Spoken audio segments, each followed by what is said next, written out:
Chèque Nil Sylvie Langevin, Tekoécanis à Katakoué Macheta.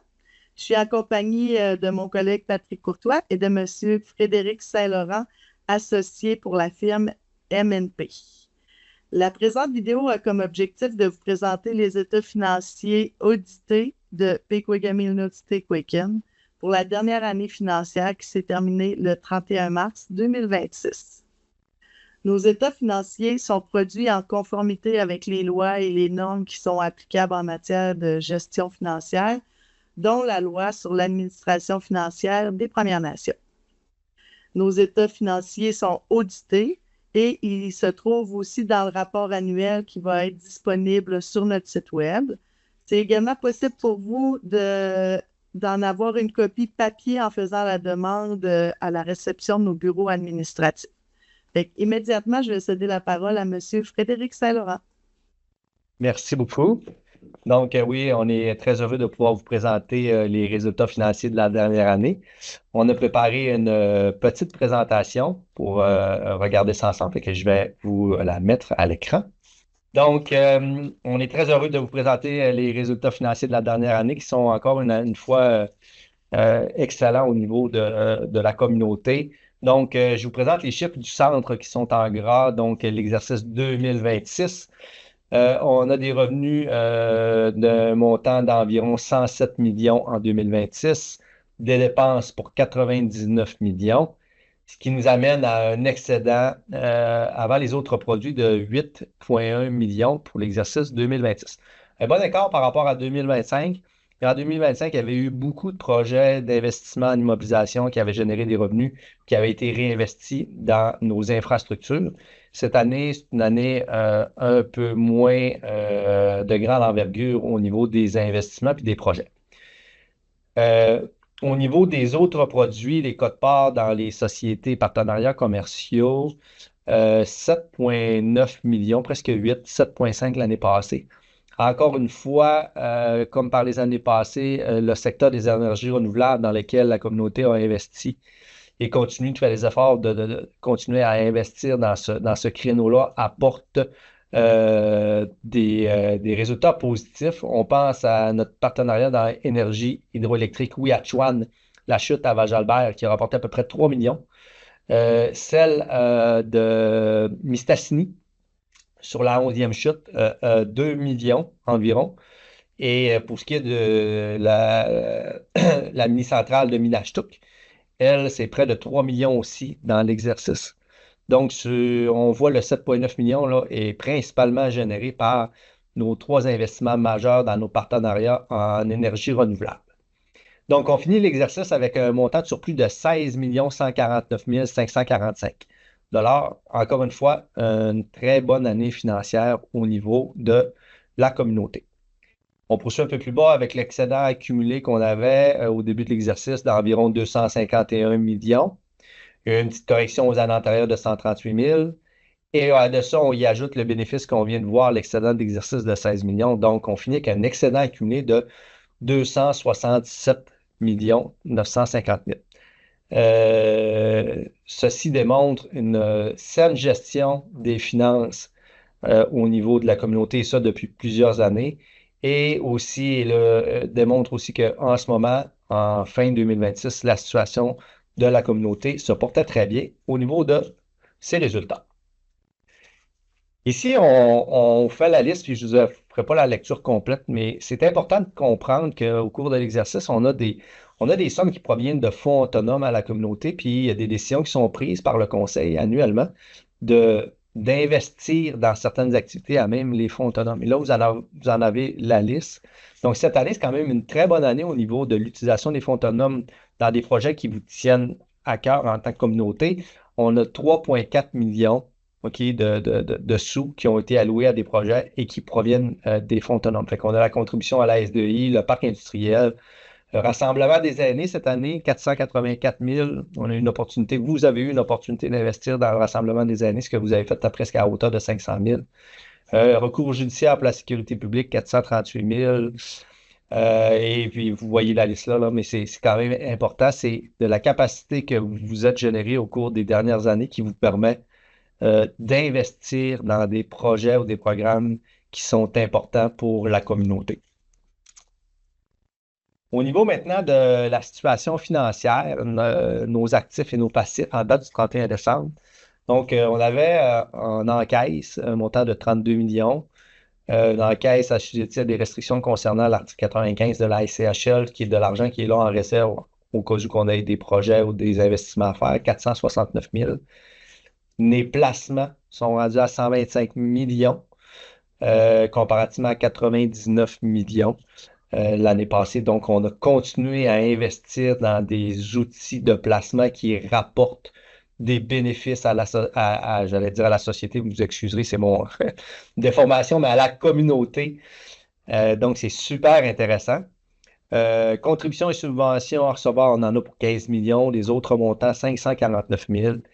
Nos participations dans les entreprises publiques et partenariats commerciaux, 93 millions qui est investi dans des partenariats de toutes sortes qui, encore une fois, ramènent des retombées économiques très positives pour la communauté. On a des avances à des sociétés apparentées pour 9,2 millions.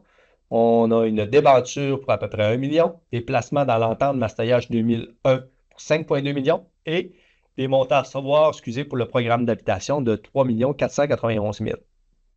Donc, c'est un grand total d'actifs financiers de 287 millions, comparativement à 266 millions pour l'année précédente. Maintenant, au niveau de nos passifs, l'emprunt bancaire et les lettres de garantie étaient utilisés à hauteur de 5,2 millions, toujours au 31 mars 2026. On avait des créditeurs et des charges à payer pour environ 15,9 millions.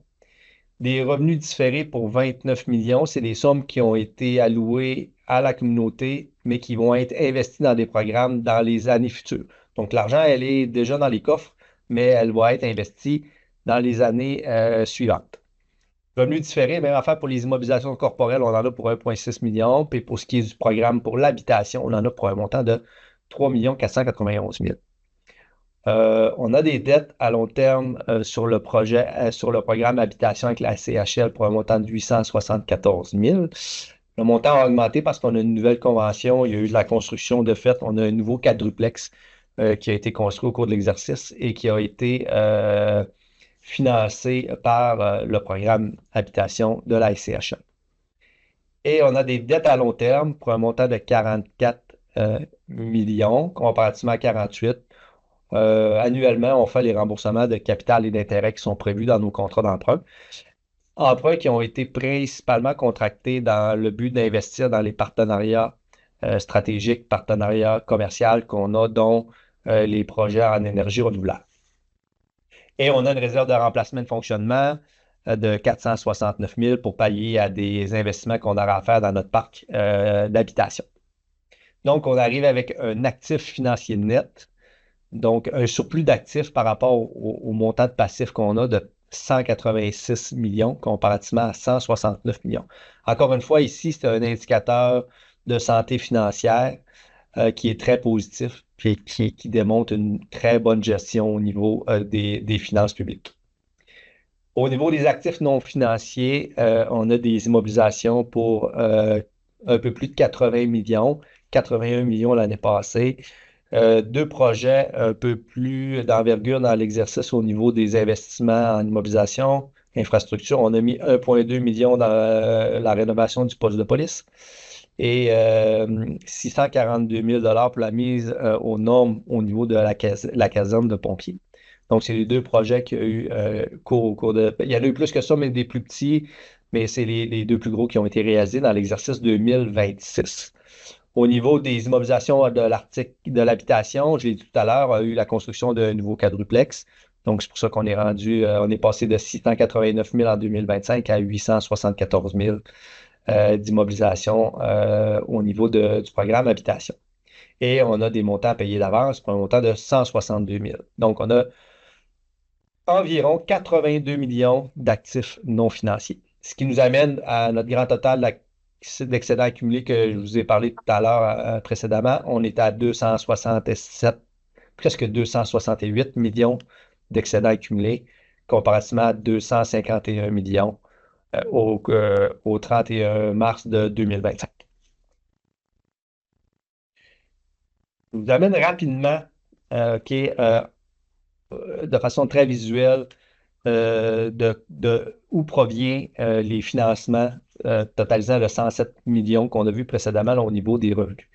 Vous voyez en bas, je vais présenter ma souris, mon petit curseur, il y a presque 64% du budget annuel qui provient des Services aux Autochtones Canada, de SAC. Euh, Ce qui est super intéressant, puis moi qui me parle beaucoup, puis dans le fond, d'après moi, pas d'après moi, mais c'est une belle fierté. Les fonds autonomes ont généré 11 millions 200 000. Ça représente 10% du total, OK, annuel qui sont générés à même vos fonds autonomes. Autre point de tarte qui est significatif, c'est les autres revenus OK, qui ne proviennent pas non plus de Services autochtones Canada. C'est 14 millions, donc près de 13% du financement total qui provient des autres revenus. Fait que 13% ici, plus le 10, on a 23% au total là, qui provient de sources autres que Services aux Autochtones Canada. Ça ici, c'est vraiment intéressant. C'est OK, on a vu, on a investi dans nos programmes presque 100 millions au cours de l'exercice. Ça se sépare comment, puis ça signifie quoi sur le terrain? Je ne ferai pas la lecture de l'ensemble de tout ça, mais c'est important de bien voir OK, les grandes facettes qui sont où ce qu'on met on investit des sous pour les services à la communauté. Donc, en bas à gauche, l'éducation et la main-d'œuvre. C'est vraiment important. C'est presque 27% du budget qui est alloué, OK, à 26,7 millions en éducation et en main-d'œuvre. La santé et le mieux-être collectif, qui est aussi une part importante des activités de la communauté. On est à 19,4 millions, presque 20% du budget qui est alloué en santé. Euh, Infrastructures et services publics, hein, on a quand même beaucoup d'infrastructures au niveau de la communauté. Il faut s'en occuper, il faut les entretenir, il faut s'assurer qu'ils sont là pour rendre le service nécessaire. Il y a un peu plus de 10% du budget total qui est alloué aux infrastructures et aux services publics. Économie, emploi, partenariat stratégique, OK, une facette aussi importante de ce qui est fait dans la communauté, ça représente 7,4 millions. Droit et protection du territoire, presque un peu plus que 4% du budget total est alloué pour la protection du territoire à 4,3 millions. Fait que ça fait un peu le tour, là. Il y en a d'autres, vous comprendrez que vous avez la chance de les voir à l'écran, mais c'est bien de voir, OK, les sous sont investis en quelle proportion dans chacune des grandes sphères d'activité que le conseil gère au quotidien. Deux petits rapports, ne serait-ce qu'une question de transparence, OK, avec la loi. Euh, on a à présenter la rémunération de nos élus. Cette année, la liste est un peu plus longue que par l'habitude. On sort d'une année électorale, donc on a des nouvelles personnes, des nouveaux arrivés autour de la table. Mais vous voyez là, dans la colonne là, qui est ici, rémunération annuelle, vous voyez les montants. OK, qui varie en fonction du poste conseillé, du poste occupé et du nombre de mois aussi qui ont été en fonction. Je vous le répète, on est dans une année électorale, donc il y a des gens qui ont quitté, il y a des gens qui sont arrivés. Donc, c'est pour ça qu'il y a des différences. Mais somme toute, là, on parle là, comme pour le chef Germain, le montant de 109 000, pour les conseillers comme Patrick, Karina, et Sylvie, là, qui ont été pour une période de 12 mois complète, à peu près un montant de 80 000 de rémunération. Tout ça aussi est présent dans les documents que le Conseil met à la disposition des gens, parce que ne serait-ce que par transparence et respect de la loi, ces informations-là sont rendues publiques. Et maintenant, au niveau des, du conseil, pas le conseil des élus, excusez, mais au niveau des cadres fonctionnels, ben, vous voyez la liste des cadres fonctionnels qui sont là. Il y a des gens, encore une fois, qui ont été là pendant une période consécutive de 12 mois. Il y en a d'autres qui ont eu des remplacements. Vous voyez la grille, OK, qui varie entre 120 589 annuellement, aller jusqu'à 159 779 encore une fois, par souci de transparence et pour respecter la loi. C'est de l'information qui est de nature publique, donc elle vous est présentée. Donc, pour moi, en ce qui me concerne, ça fait le tour de ce que j'avais à vous présenter. Comme on est de façon virtuelle, habituellement, j'ai tendance à dire est-ce qu'il y en a qui ont des questions, mais assurément que je n'aurai pas de questions, mais sachez que si vous avez des questions, vous allez pouvoir revenir aux gens du conseil et si vous avez besoin de précisions supplémentaires, ben, on sera toujours disponible pour pouvoir vous en fournir. Ah ben là-dessus, merci beaucoup, Frédéric. Monsieur Frédéric Saint-Laurent, de la firme MNP, qui est notre firme pour nos états financiers puis qui s'assure de notre gestion. Ben merci. On voit par les états financiers. Je tiens à remercier aussi, parce qu'on voit par la qualité des états financiers puis de nos chiffres, je tiens à remercier toutes nos unités administratives, dont finance et administration et soutien services informatiques, et aussi toutes les unités pour l'excellent travail, pour la saine gestion de nos fonds publics, pour tous les efforts qui sont mis en place. Si vous avez des questions, vous pouvez les adresser dans les commentaires au bas de la présente publication sur Facebook. Sinon, vous pouvez les adresser aussi par courriel à bp@commercial-meshtoyats.ca. Je vous remercie infiniment d'avoir pris la peine d'assister à la présentation. Là-dessus, tu me suis nord, multigier, quoi. Yeah.